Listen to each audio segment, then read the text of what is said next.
So the whole point of this is that why can't I have what I want? Like there's a real reason why you can't have what you want. And it's because we have some kind of pain. We have some kind of disbelief, whatever you want to call it. It's something that says I can't have it built around the thing that we want. And this is what I mean when I say this. This is a specific example is that Jen and I go out there and we produce results and it's great. I love it. I love the fitness results that we get. Our business is growing. We use the same technique for that. Our relationship has changed like night and day. Jen and I used to have so much challenge with each other, like in relationship. It was a really hard relationship. And now it's just a loving, kind, and supportive relationship that we know how to work on like every day. And it's all such a blessing. But it's based around this thing that I'm sharing with the world. Now I understand how to do it. And it's when we say that we want something and then we go, oh, I have pain around that, that's always going to be the thing that either it's going to stop you from doing the thing or it's going to allow you to have only temporary success with the thing. And then it's going to kick it out of there for you. It's going to make it happen. So here's a specific example of what I'm talking about. It's a lot of people come up and it happens over and over and over again. I hear you that you're listening, that you say, hey, I need your specific workout or diet in order to get those results. And the real truth behind that is that you don't. And here's the thing is that you've probably done a diet before. Let's just stick with diet because people use that word. I can't stand that word. That word says that I'm going to do this for a while and then I'm going to be done with it. I'm going to stop doing it already. We're looking for meal plan, lifestyle. Like this is how you are for life. And I'm going to tell you flat out, I don't understand the purpose behind you want to achieve a certain level, like with bodybuilding contests and stuff. I don't really understand, or I don't buy into that idea because it's not for me. Like I don't understand achieving a certain level just to have it drop off. And then what am I to do now? Like I got a trophy, I got this thing. That's cool. That's great that you really pushed what you were capable of, but we can't even maintain that shape or form for very long. Like sometimes it's just minutes on stage for people before they have to eat something or they have to take some food in or something. I don't even know. I'm not interested in it. But it's a temporary state and it's so associated with pain of showing people that you're able to go through that level of pain to achieve something that you can't maintain. And that's where it gets really funny because people come up and they say, I want it, I want that diet that you're on because I want your results.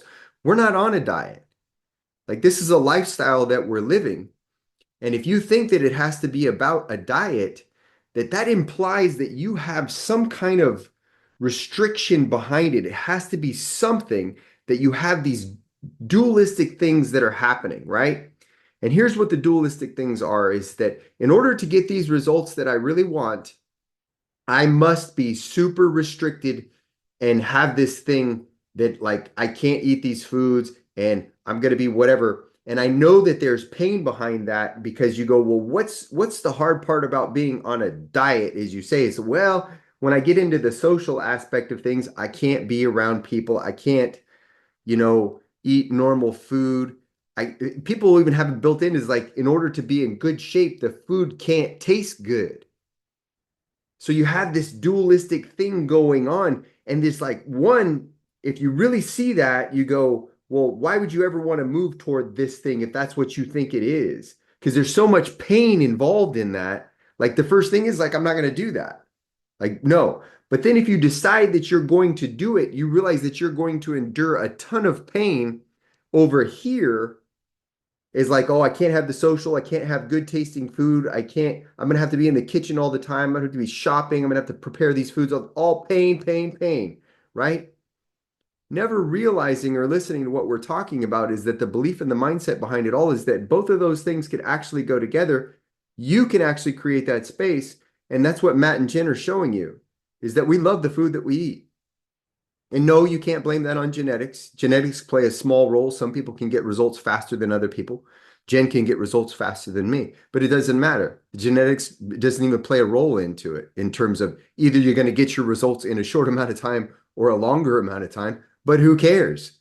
Like you want to get the results. The only thing that you can actually control is your side of the street.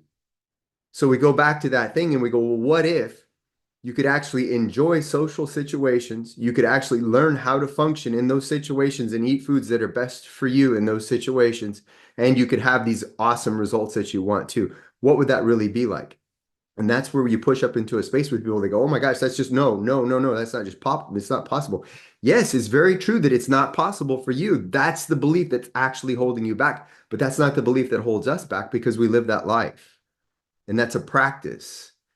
And that's where we have to come into this realization that if you're going to continue to want something that you have all these beliefs about that are so painful and bad and whatever, that is this dualistic life, you're always going to be stuck in this tug of war of either you're not even going to move toward it, or when you move toward it and you start to get those results, it's going to be everything that you said. It's going to be painful. So you're only going to be able to hold on there for a while. You can get the results from that diet until finally you go, "Oh, the hell with it. And I'm going back to like, I want the social and I want the good tasting and I want whatever, whatever, whatever." And so it snaps back. And then what you're doing at this point over here is that you're eating and operating in a fashion that says, "I can't have these good results and have this too." And yet not realizing that we've made that whole thing happen inside of us because it's from a belief. And until we start to focus on and change that belief, what does it really feel like to have the results that you want, the way that you want them, and then practice feeling that over and over and over again? There's just nothing that you can do to fix that situation. It's the only thing that you can do, really.